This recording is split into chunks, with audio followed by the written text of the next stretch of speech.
The Love Song of J. Alfred Prufrock by T.S. Eliot.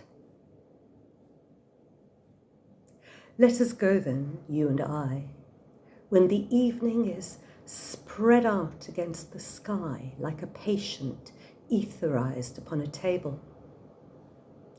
Let us go through certain half-deserted streets, the muttering retreats of restless nights in one-night cheap hotels and tattered restaurants with oyster shells, streets that follow like a tedious argument of insidious intent to lead you to an overwhelming question. Oh, do not ask, what is it? Let us go and make our visit. In the room, the women come and go, talking of Michelangelo. The yellow fog that rubs its back upon the window panes. The yellow smoke that rubs its muzzle on the window panes, licked its tongue into the corners of the evening, lingered upon the pools that stand in drains, let fall upon its back the smoke that falls from chimneys, slipped by the terrace, made a sudden leap, and seeing that it was a soft October night, curled once about the house and fell asleep. And indeed, there will be time for the yellow smoke that slides along the street, rubbing its back upon the window panes. There will be time. There will be time to prepare a face to meet the faces that you meet. There will be time to murder and create, and time for all the works and days of hands that lift and drop a question on your plate. Time for you, and time for me, and time yet for 100 indecisions and revisions before the taking of a toast and tea. In the room, the women come and go, talking of Michelangelo. And indeed, there will be time to wonder, do I dare? And do I dare? Time to turn back and descend the stair with a bald spot in the middle of my hair. They will say, oh, its hair is growing thin. My morning coat, my collar mounted firmly to the chin, my necktie rich and modest, yet asserted by a simple pin. They will say, but how his arms and legs are thin. Do I dare disturb the universe? In a minute, there is time for decisions and revisions which a minute will reverse. For I've known them all already. Known them all. Have known the evenings, mornings, afternoons. I've measured out my life with coffee spoons. I know the voices, dying with a dying fall beneath the music from a farther room, so how should I presume? And I've known the eyes already, known them all. The eyes that fix you in a formulated phrase. And when I'm formulated, sprawling on a pin, when I'm pinned and wriggling on the wall, then how should I begin to spit out all the butt ends of my days and ways? And how should I presume? And I've known the arms already, known them all. Arms that are braceleted and white and bare, but in the lamplight, downed with light brown hair. Is it the perfume from a dress that makes me so digress? Arms that lie along a table or wrap about a shawl. And should I then presume? And how should I begin? Shall I say, I've gone at dusk through narrow streets and watched the smoke that rises from the pipes of lonely men in shirt sleeves leaning out of windows.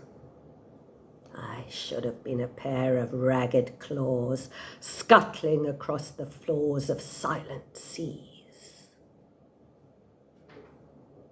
And the afternoon, the evening, sleeps so peacefully, smoothed by long fingers, asleep, tired, or it malingers, stretched on the floor, here, beside you and me.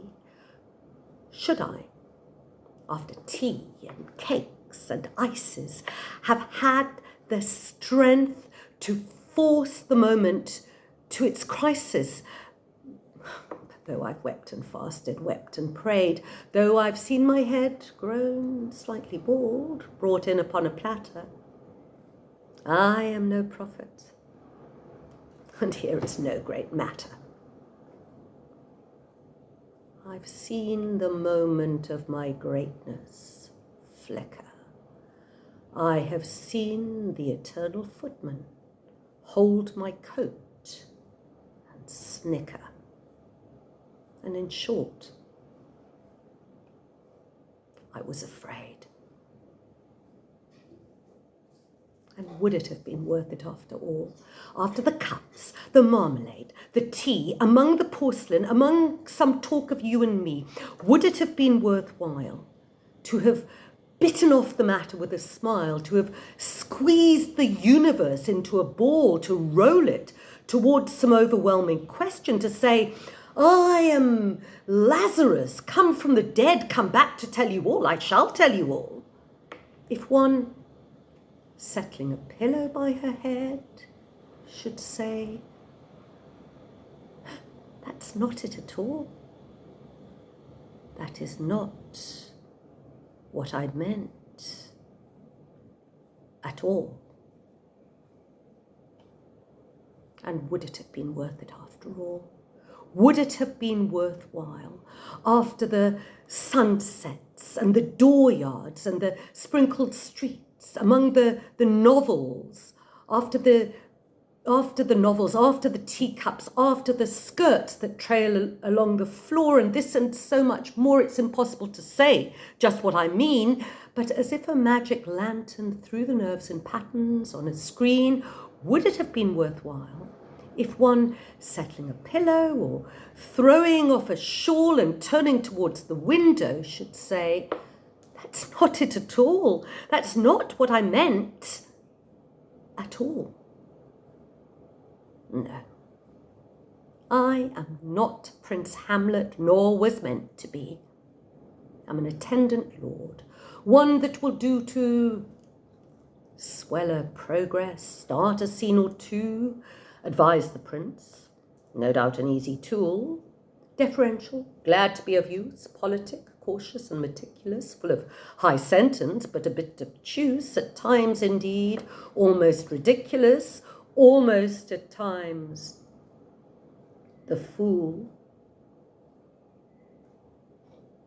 I grow old.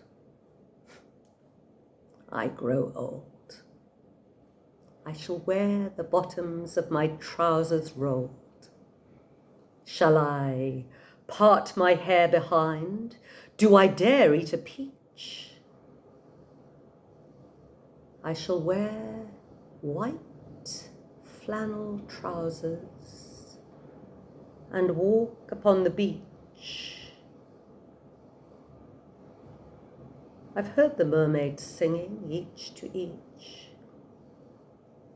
I do not think that they will sing to me.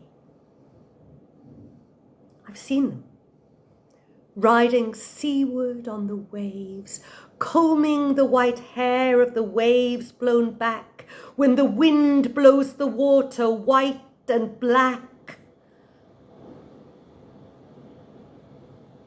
We have lingered in the chambers of the sea, by seagulls wreathed with seaweed, red and brown, till human voices wake us and we drown.